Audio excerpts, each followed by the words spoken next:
અમદાવાદ અને ગાંધીનગરના સાતેજમાં આવેલ ઉમિયા મંદિરમાંથી ચોરી થયાની ફરિયાદ નોંધાતા પોલીસે તપાસનો દોર શરૂ કર્યો છે. તો સોમવારે એસજી હાઈવે નજીક આવેલા ઉમિયા માતાના મંદિર મેનેજર દ્વારા ખોલવામાં આવ્યું હતું અને ત્યારબાદ મંદિરનું કાર્યાલય ખોલવામાં આવ્યું હતું. ત્યારે કાર્યાલયમાં રહેલી તિજોરી ગાયબ થઈ હતી.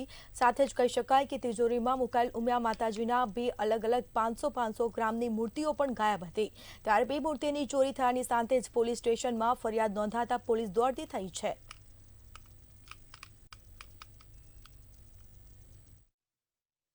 ઉમિયા ધામ ટ્રસ્ટ દ્વારા જાસપુર ગામની બાજુમાં ઉમિયા માતાજીનું મોટા મંદિર બની રહ્યું છે.